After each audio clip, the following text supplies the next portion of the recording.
Tem plantão médico aqui hoje com dois astros, Dr. Nelson Liboni e doutora Maitê Pimentel. Olá. Que luxo! Tudo bem, doutor? Tudo bem? Que luxo! Deixa eu vir por aqui. Oi, que tudo luxo bem? receber vocês. Maitê do céu! Veio da Semana de Moda de Paris, né? Olha que linda. Eu vou vir de smoking da próxima vez. Não é? É vocês duas, viu? Sejam muito bem-vindos. Licença. Que boa ideia vocês juntos pra gente falar sobre flora intestinal. Isso. Há um tempo atrás, a doutora Maitê, chegada de um congresso, comentou que assim, a gente ouviu falar muito, acho que já tem um ano isso. Era quando eu estava começando aqui, a gente ainda vai ouvir muito falar de flora intestinal, porque está sendo alvo de muito estudo. Muito estudo e assim, coisas que a gente não imaginava, transplante de fezes. É muito estranho isso, né? Você fala, existe essa palavra, mas existe. E a gente usava muito na UTI para Clostridium difficile, que é uma bactéria que corrói quando o intestino quando usa muito antibiótico. O Dr. Liboni sabe muito mais do que eu, deve ter feito várias cirurgias nesses casos. E o transplante de fezes começou a ser feito aí, e dá certo. A partir daí, eles estão estudando para obesidade, para doenças autoimunes. Então é uma coisa muito recente, que existe há 4 a 6 anos, mas até emagrecer a gente consegue com transplante de fezes. O que é transplante de fezes? Como que funciona, doutor Liboni?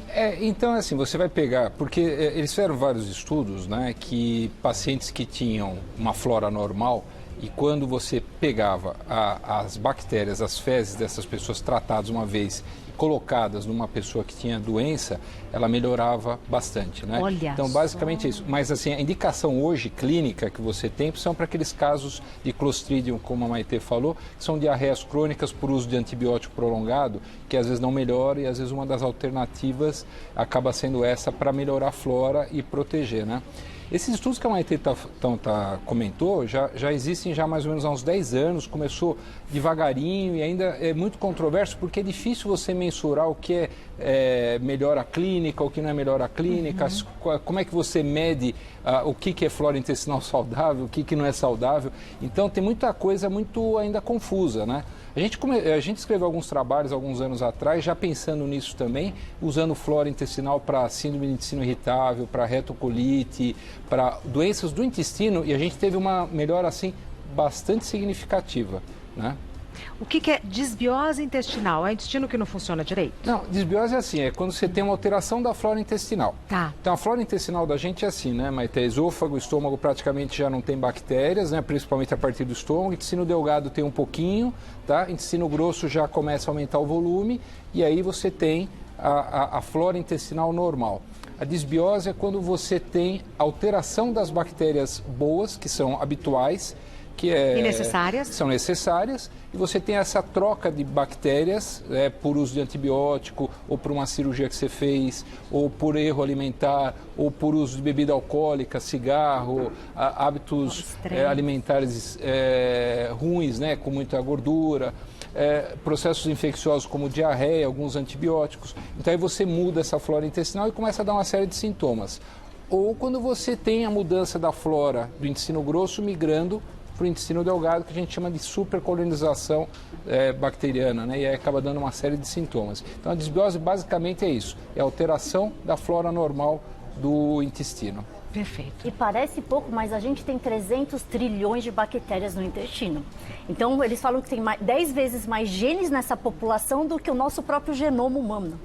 E aí a gente classifica essas bactérias do bem e do mal com 2 nomes bonitinhos. Bacteroidetes, que são as boas, e os firmicutes, que são as ruins. Os firmicutes eu os adorei. firmicutes são as ruins. Mas é lógico, são mais de 500 espécies de bactérias, mas isso a grosso modo, né?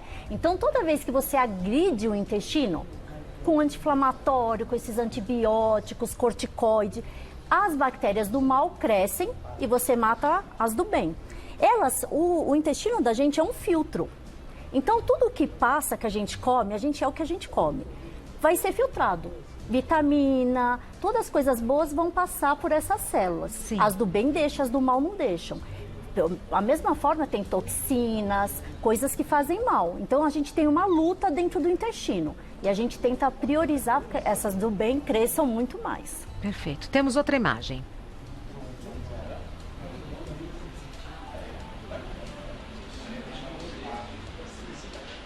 O ciclo da desbiose intestinal.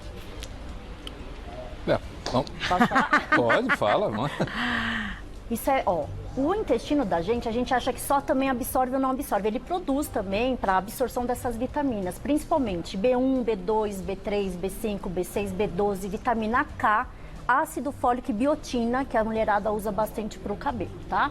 Só que para essa absorção acontecer, a gente tem que estar o enterócito, que é a célula do nosso intestino, saudável e permeável. Se você abre o buraco entre elas, você aumenta toxinas. Aumentando toxinas, você aumenta inflamação. Aumentando inflamação, você aumenta o sistema imunológico. E isso aumenta doenças autoimunes e inflamação no corpo inteiro. Então, é um filtro. A partir do momento que você deixa a toxina entrar, você inflama o corpo inteiro a partir do intestino. Quer complementar, doutor Liboni? Não, eu acho que assim, o grande lance é que assim, você tem as células de Panet, que são as células de defesa, e tem a produção de muco, que é a grande camada. E essas bactérias é um tapete de bactérias boas que impede a ação, que nem a Maitê falou, de bactérias nocivas. Quando você tem essa alteração, aí o processo inflamatório fica muito intenso, aí que ocorre a absorção. Então, por isso que esses pacientes que têm essa disbiose, que é a alteração da flora, vão ter mais dor de cabeça, vão ter mais enxaqueca, vão ter artrites, outros processos inflamatórios causados pelo processo inflamatório que ocorre aqui dentro do intestino. Então, parte das bactérias e do que elas produzem entra para a corrente sanguínea e você fica ativando o sistema imune. Então, a pessoa está sempre meio cansada, meio prostrada, e isso acaba contribuindo para obesidade, acaba contribuindo para doenças autoimunes, tiroidite Hashimoto, diabetes, né? Porque também essas bactérias que estão no intestino, que são boas, quando você tem essa alteração de flora, você tem a mudança dos hormônios intestinais, você tem a mudança dos hormônios que são produzidos no fígado e no pâncreas. Elas têm várias ações importantes. Algumas vitaminas que a gente absorve, que é vitamina K, vitamina B, que a Maitê falou. Então, é fundamental que você tenha esse ciclo controlado, né, para você não ter doenças crônicas, e às vezes as pessoas ficam tratando com um monte de remédio e na verdade é isso daí, o problema é isso daí. Perfeito. Tem um caso com mulheres, candidíase de repetição. Tem a ver com isso, Tem, doutora às vezes Maitê? você tem a disbiose e você fica tratando, você trata a disbiose e melhora. Que coisa, não?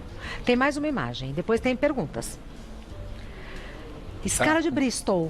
O que vem a ser escala de Bristol? Essa escala, né, é da cidade de Bristol, né, claro. Na Inglaterra. Foi inventada, até para a gente poder quantificar. Então, como é que você vai medir o que são sintomas de alguém que tem disbiose? Né? Aquilo que a gente falou, normalmente a pessoa tem distensão abdominal, tem cólica, tem dorzinha, tem náuseas, tem mal-estar. É suave? Os sintomas são suaves ou não? É acentuado? Depende dos sintomas. Alguns vão ter diarreia, tem alguns que vão ter obstipação. Então, uma das maneiras de você mensurar é como são as fezes, tá? Então, as fezes normais praticamente seriam do tipo 3 ao tipo 4, né? E aí o tipo 1 são fragmentadas, que são que a gente chama de fezes caprinas, e mais para frente são diarreicas, né? Então, é uma maneira de você poder classificar melhor para você entender. Então, quando você tem, por exemplo, as fezes, 2/3 do peso das fezes são bactérias e células de descamação. Então, se eu estou com uma... 2/3? Se eu tenho muita alteração da flora intestinal, claro que as minhas fezes vão estar alteradas. Isso aí, se eu vou ter diarreia, quer dizer que eu não estou tendo absorção de alimentos, de gordura, então tem alguma coisa errada. Então, ao olhar as minhas fezes, que é uma coisa importante... Então, é isso que eu ia falar. É importante observar as próprias fezes. É importante. E dos filhos, né? Exatamente, para ver se tem sangue, se tem muco, né, se tem diarreia, se tem alguma outra alteração. Então, essa classificação foi feita para nos orientar, para entender o que está acontecendo com o intestino do paciente. Tá. E a gente consegue até, às vezes, ver o tipo de alimentação. Então, por exemplo, tipo 1 e tipo 2, está muito ressecada, está faltando fibra, está faltando hidratação na dieta desse paciente, né, Liboni? Quando a gente entra aqui o 3 e o 4 é o normal, o 5, o paciente já começa mais amolecido gordura, ele está muito carboidrato e muita gordura nas fezes. E a gente tanto usa para ver hábito alimentar quanto para doenças também. Então, essa classificação é estranha a gente falar, como que é o meu cocô, né? Minhas fezes, existe isso. Mas é saudável começar a observar as fezes. Sim. Né? Tem gente que não gosta, não tem uma relação de distanciamento, né? E não tem nada a ver. Nada a ver mesmo. Nada. Perguntas do pessoal de casa em vídeo. Olha que legal. Vamos ver. Legal. Primeira pergunta que vem. Oi, Regina, tudo bem? Ai, que linda. Adoro o programa, não perco um dia. Regina, eu queria saber qual é o exame específico que descobre se a pessoa tem disbiose? Olha. É comigo? Então, ó, a disbiose, basicamente, o diagnóstico é clínico, né? Pela história clínica que nós comentamos, alteração das fezes, alteração clínica e tudo mais. Mas existem alguns exames. Então, um é o aspirado jejunal que a gente faz, é uma espécie de uma endoscopia um pouquinho mais prolongada, e a gente vai colher o material para ver que tipo de bactérias existem ali no intestino delgado ou não. Com sedação. Com sedação, como se fosse uma endoscopia. Tá. Então, é um exame um pouquinho mais sofisticado. Existe também do hidrogênio expirado, do metano, de outros, que a gente vê. Porque quando você tem bactérias patogênicas, elas vão produzir mais gases. E aí vai dar um pouquinho mais de distensão. Então, você captura isso, se assopra um aparelhinho, né, a gente dá algumas coisas para que o paciente ingira, e aí você vai expirar hidrogênio ou metano ou outros gases. Interessante, né? E em cima disso a gente consegue indiretamente entender se existe essa disbiose ou não. Claro que existem falsos positivos até por uma série de outros motivos, mas aí juntando a clínica, com endoscopia e outras coisas mais, a gente consegue fazer o diagnóstico. A coprocultura é uma coisa importante, o exame da coposticultura para ver se tem alguma gordura nas fezes, para ver o pH intestinal, para ver se tem parasitas, para ver se tem alguma outra alteração, também é um exame fundamental para a gente fazer isso daí. Claro que afastando outras doenças, né? Perfeito. Doenças do pâncreas, doenças do cólon como doenças inflamatórias intestinais, doenças parasitárias, doenças alérgicas que também levam à disbiose, né? Mas a gente às vezes come algumas coisas, posso ter doença celíaca, sou alérgico a glúten, e aí eu mudo a minha flora, né? Então é importante sempre ver a história clínica, é a primeira coisa, e tem esses exames que são um pouquinho mais sofisticados que a gente costuma pedir. Você sabe que na parte de obesidade, essa parte da microbiota intestinal, ela é muito, muito importante. Parece que 30% do nosso peso está vinculado a isso. Então, eles estão estudando as gut bactérias, que parece que tem a ver com obesidade, né? E na avaliação do consultório, não é para todo mundo que a gente vai fazer esses testes mais específicos, né, Liboni? Mas tinha até antigamente o teste Indican, que você vê a metabolização do triptofano no intestino e o exame de urina vem positivo. E essa parte de sensibilidade, que a gente hoje em dia nem fala mais intolerância alimentar, a gente consegue pelo exame de sangue. A gente estava até numa aula juntos, né? A sensibilidade que o paciente tem a certos tipos de alimentos. Então, você consegue, numa escala de 200 alimentos, ver o que você, Regina, tem rejeição, geneticamente falando. Se você tem rejeição a esse alimento, você, toda vez que entra em contato, você altera essa microbiota. Então, esses alimentos têm que ser retirados. Mais avançado ainda, e não ainda tem comprovação científica, é genoma. Você consegue ver genética através do exame de fezes, comprovando qual é a microbiota. Porque assim, se são 300 trilhões de bactérias, você tem que saber qual é do paciente. Porque as pessoas compram lactobacilos, né? Probióticos, está na moda, vamos comprar. Mas a gente tem pool de 5 milhões, 5 bilhões. Você não consegue chegar no pool que é tudo que o teu intestino produz. Então, a clínica é muito importante e a gente tem esses testes que a gente faz de acordo com a gravidade do paciente. Você sabe, por exemplo, como é que surge a microbiota intestinal? Isso é uma coisa interessante, né? Então, por exemplo, se você pegar crianças, isso é até trabalhos, né? Nenês que até 2 anos de idade a flora está se formando intestinal. Até os 2 anos? 2 anos. Então, a flora está madura, né? Então, quando elas mamam, elas têm uma flora muito específica praticamente de leite, do Lactobacillus reuteri, tá? Tem outras bactérias, mas ela é muito específica. Quando ela usa alimentos industrializados, essa flora é mais diversa, porque você amplia, porque você está dando mais açúcar, mais proteína, mais gorduras, que é um pouco diferente do leite materno. E outra coisa, quando a criança tem o parto natural, não por cesárea, quando ela deglute o líquido amniótico e parte ali, contamina pela região da flora vaginal e anal da mãe, ela se contamina com a flora, que é o que você falou do autotransplante, que a gente falou de fezes. Ela absorve aquilo e vai para o tubo digestivo da criança. Então faz toda a diferença se é parto, se é cesárea ou não e se é leite materno ou não. Que coisa, né? Por isso que melhora muito essas crianças que amamentam, elas vão ter menos bronquite, vão ter menos doenças autoimunes, porque elas já têm uma imunidade já bem elaborada, já sendo formada quando elas eram pequenininhas. Muito legal. Mais uma pergunta, vamos ver. Tudo bem? Minha dúvida é se a disbiose ela pode causar acne e queda de cabelo também. Obrigada. Simpática, né? Bonitinha. Simpática, bonita. É com a Maitê. Acne e queda de cabelo. Então, os sintomas mais prevalentes da disbiose é, como o Dr. Liboni falou, ou prende o intestino ou solta o intestino, gases, flatulências. A gente pode ter até refluxo, né? E queda de cabelo, acne, moleza, fraqueza e a candidíase. Por quê?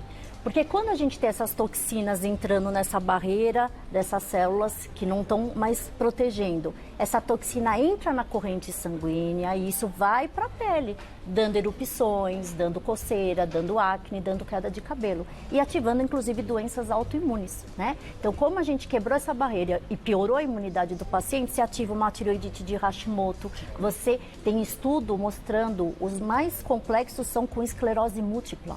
Então, a gente tem até um linfócito de proteção, que é o helper T17, que ele protege a gente contra doenças autoimunes. E você rompendo essa barreira, aumenta a incidência de esclerose múltipla. Existem trabalhos com Parkinson também, que os sintomas de Parkinson são piores quando a gente tem disbiose. Atualmente, no último congresso, eles estavam relacionando autismo com disbiose. E parece que o autismo aumentou muito a incidência, tem fator genético, mas tem fator de disbiose também aumentando essa incidência. Então, você vê, a gente acha que intestino só tem a ver da barriga distender ou não, as fezes Imagina. não. Altera todo o metabolismo da gente, todo o corpo. Perfeito.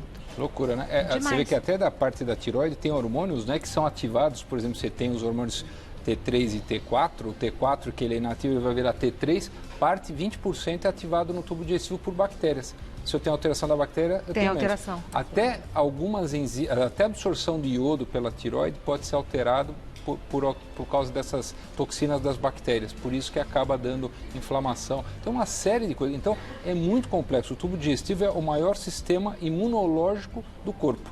Então, se eu estou com a minha flora alterada, é muito complicado. Está tudo alterado. Então, por exemplo, a gente até, quando vai fazer alguma colonoscopia ou vai fazer uma cirurgia de grande porte, às vezes a gente, sabendo que ele vai tomar antibiótico, vai ter um preparo, a gente vai aumentando esse pool de lactobacilos, tá? Para prepará-lo para ele resistir, para depois, quanto mais eu der, quanto mais variedades eu der, mais eu vou estar garantindo que esse paciente vai estar com essa microbiota estável pós um procedimento cirúrgico ou pós um procedimento colonoscópico.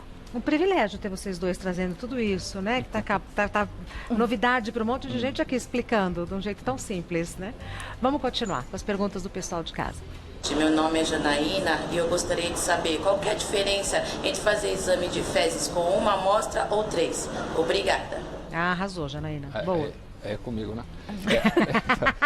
Então, porque assim, quando você faz exame de fezes, vamos supor, se você tiver um parasita, você pode ter ascaris, lombriga, então às vezes ele perde pedaços, que a gente chama de proglotes.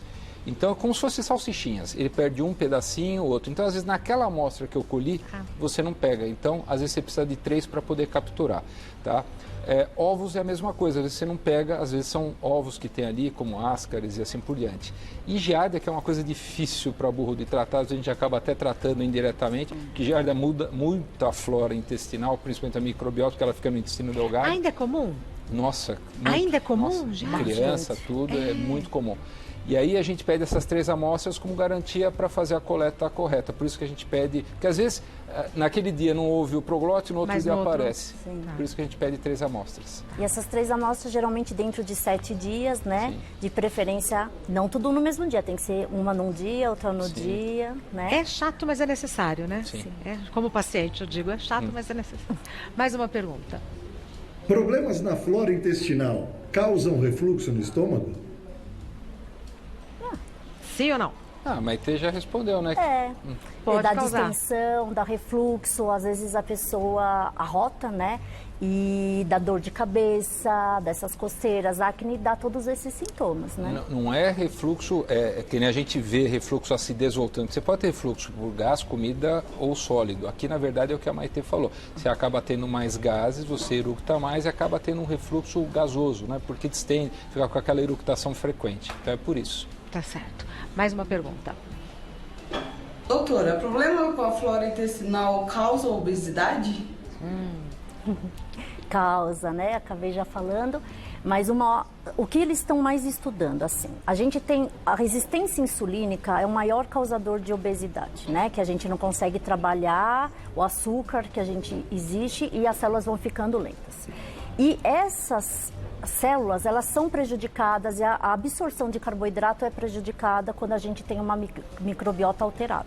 Então, a resistência insulínica ela é aumentada com a disbiose. Então, isso já foi comprovado. Até o remédio que a gente usa bastante para diabetes, metformina, a microbiota do paciente é totalmente diversa de quem usa metformina e quem não usa, para aumentando as boas bactérias, né? E fora isso, a gente tem essa questão do transplante de fezes que começaram a fazer. Então, eles pegaram mulheres gêmeas, uma obesa, uma magra, a mesma genética, fizeram um transplante de fezes nos ratinhos com a mesma ração e o ratinho virou obeso Então, isso já começou a comprovar que a nossa microbiota também tem a ver com obesidade, não só por resistência insulínica, né?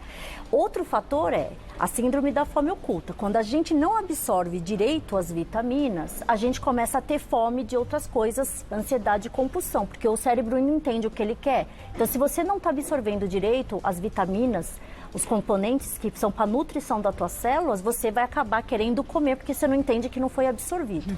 E isso também causa obesidade. Esse aqui é um exemplo, quem é do interior sabe disso, né? Então, assim, eu me lembro na época de ambulatórios que a gente fazia na Santa Casa, o pessoal comia tijolo. Tijolo? Lembra disso aí? Né? Come tijolo, lambe tijolo. Lambe tijolo, porque está com anemia, então ele procura o ferro e comia isso. Então, para você ter uma ideia como é compulsivo isso, né? Então, já tinha a ver com isso, de anemia. Foge da razão, né? O corpo, a vontade do corpo é mais forte. Muito curioso. Mais uma pergunta. Gostaria de saber se os iogurtes ajudam a tratar os problemas da flora intestinal. Eu? Quer ver? Então, os leites fermentados, eles têm os pré-bióticos ou probióticos? Probióticos. Até uma dúvida que os pacientes têm. O que é probiótico e o que é pré-biótico?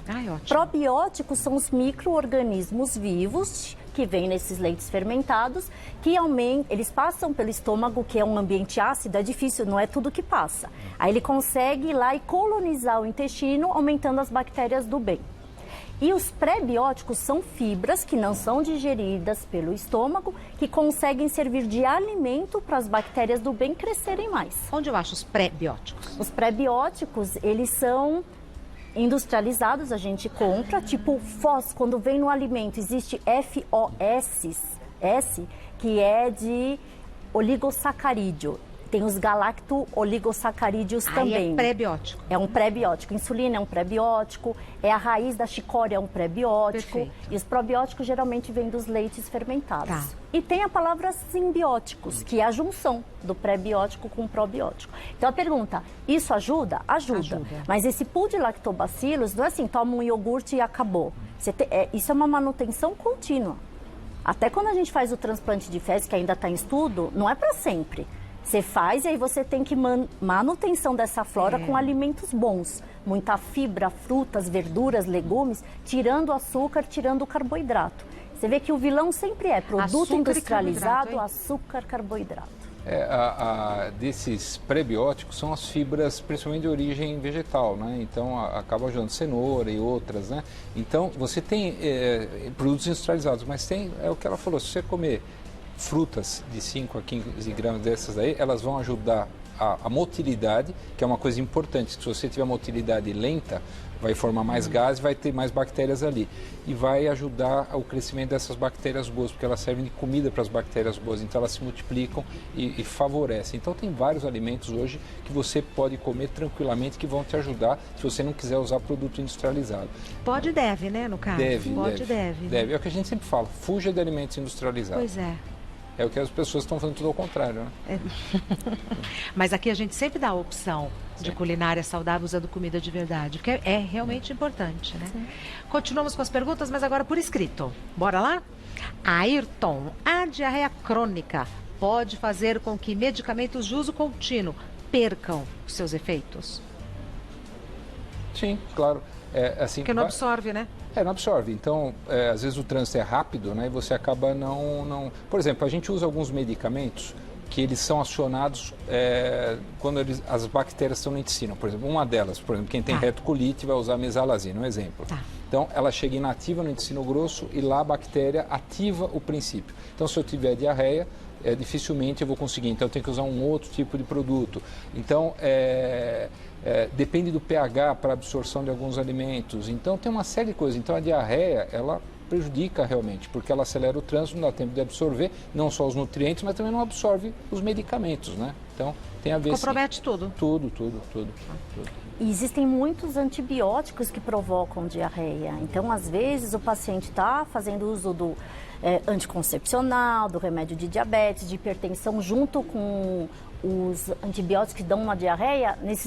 É aí que a gente vê que o diabetes descompensa, que a pressão aumenta e tem a ver com essa absorção do... A gravidez que aparece. A gravidez que aparece. Tá vendo? Próxima pergunta. Lígia, tenho doença de Crohn e tenho esses mesmos sintomas. São doenças parecidas? É doença de Crohn que fala? Tá. São doenças parecidas? A doença de Crohn, ela é uma doença que é uma doença autoimune, ela pode pegar da região da boca, que o intestino vai da boca, a região anal, qualquer uma dessas áreas, né? É diferente da retocolite, que é só reto e colo, né? Então, ela mexe muito com a flora intestinal. Então, como ela gera um processo inflamatório, gera desbiose. Então, o tratamento sempre vai envolver o uso de mesalazina, às vezes imunoladores, e a gente usa muito lactobacilos e probióticos e prebióticos. Porque a gente viu que esses doentes tinham muitas artrites, sacroilites, aquelas dores no bumbum, em outros lugares. E quando a gente melhora essa flora intestinal, diminuía esses processos inflamatórios por causa do que a Maitê falou. A gente diminuía os anticorpos no corpo causada pela doença inflamatória, causada pela doença de Crohn. Como abria a passagem, você tinha mudança de flora, tinha as toxinas bacterianas, então a gente amenizava e diminuía a quantidade de remédios que a gente estava dando. Então, é lógico que a doença de Crohn é uma doença, ela não é só do intestino, ela é do corpo inteiro. Mas quando a gente trata a flora intestinal, melhora muito esses sintomas que a pessoa acaba tendo de distensão. Claro que os casos mais avançados são mais sérios, que tem aderências, a pessoa tem distensão, aí tem que ser acompanhado com o médico. Mas quando a gente trata a flora intestinal, melhora muito os quadros mais leves.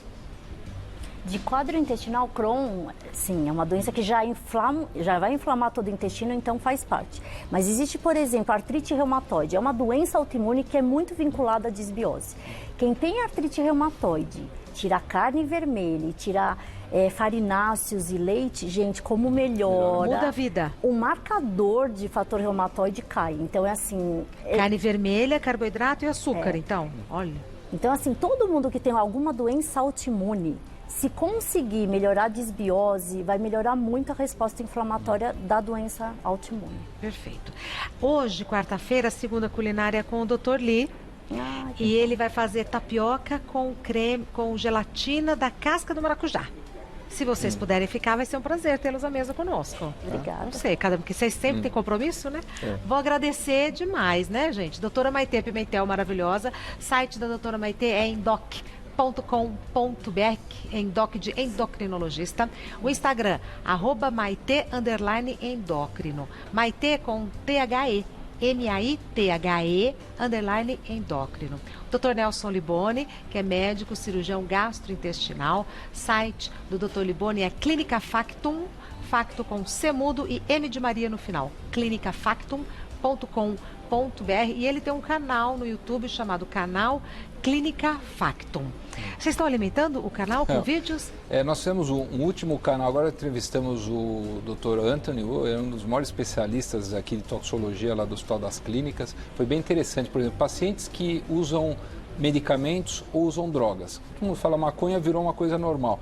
Qual o efeito que isso aí tem para os pacientes, né? Nós fizemos agora, foi bem interessante, ficamos 30 minutos, se bobear, se a gente ficasse falando horas, porque ele conhece muito, né? Numa conversa que a gente entende, Sim, né? E aí ele explicando o tempo que fica no organismo aquela substância, se o cirurgião deve operar ou não, o que a gente deve fazer. Olha que legal. Como é que a gente se comporta legalmente, se a gente suspende a cirurgia ou não suspende, o que a gente faz numa situação de emergência. Foi bem bacana a conversa que a gente teve com ele na clínica dele. Esse é o vídeo mais recente, mas tem vários outros. Tem vários outros. É vídeo de informação mesmo, né?